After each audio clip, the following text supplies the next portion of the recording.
Good morning everyone. आज आता Sunday, but माझी संडेला पण सुट्टी नव्हती आणि ड्युटी होती. संडे ऑन कॉल होती मी. सो बिकॉज ऑफ दॅट मी गेली होती सकाळी 9 to 5:30च्या शिफ्टलाच. सो संडेचं असं असतं की वर्कलोड पूर्ण जे काही आहे मायक्रोपासून ते पूर्ण म्हणजे सायटो हिस्टो सगळं, हे मॅट क्लिनिकल पॅथ सगळं जो ऑन कॉल असतो त्याला मॅनेज करायचं असतं. सो माझं तेच गेल्यापासून धावपळ सुरू झालं बिकॉज ओव्हरनाईटचं पण पेंडिंग केसेस काढायच्या असतात.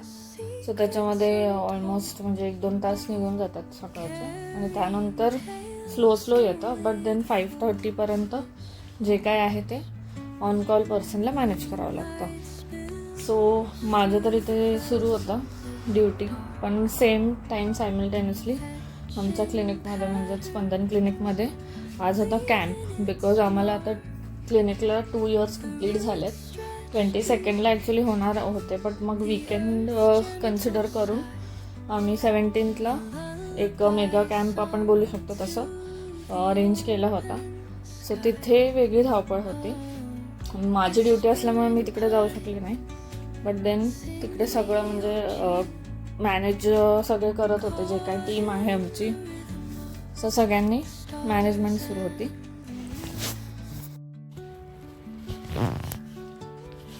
सो सकाळी 11 o'clockपासून कॅम्प स्टार्ट झाला and the response was very good. खूप जास्त प्रमाणामध्ये लोकांपर्यंत म्हणजे मेसेज गेला आणि देन वर्ड ऑफ माउथच्या हिशोबाने we got so many patients approaching to clinic. मला मिस आउट झाल्यासारखं होत होतं बिकॉज युजली दुसरे कधी कॅम्प्स असतात तर मी स्वतः पण असते तिकडे रणजितला आणि पूर्ण टीमला हेल्प करायला. बट देन यावेळेस मीच स्वतःच माझी ड्युटी पूर्ण करत असल्यामुळे I was not they. But the response was very good आणि बऱ्याच लोकांना म्हणजे एक हे पण झालं की असं क्लिनिक आहे वगैरे and then they got to know about the available options की ते येऊ शकतात आमच्याकडे. So it was very good.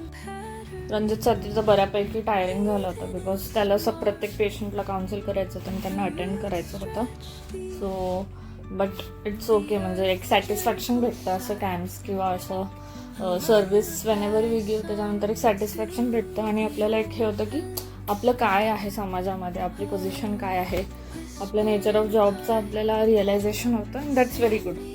त्यानंतर आता इव्हनिंगला आम्ही ठरवलेलं बाहेर जायचं बिकॉज दोघांचं पण हेवी होतं संडे.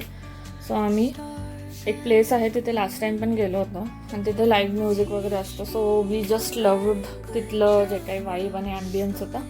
सो आम्ही तिथे जायचं ठरवलं आणि इट वॉज व्हेरी गुड. तिथे पण आज पण लाईव्ह एक आर्टिस्ट परफॉर्म करत होता. It was very good. त्याच्यानंतर food and all is also good. So आम्ही मस्त एन्जॉय केलं, गप्पा वगैरे केल्या बिकॉज मला पण कंटिन्यू ड्युटी होती, मला पण ब्रेक मिळाला नव्हता and he was also quite busy आणि हेवी होतं त्याचं पण वीक.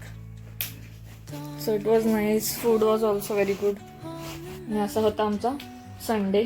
तिथे ना हे फ्रेंड्सचा काही ग्रुप आला होता, ते इतके एन्जॉय करत होते, त्यांना बघून मला माझ्या फ्रेंड्सची आठवण येत होती.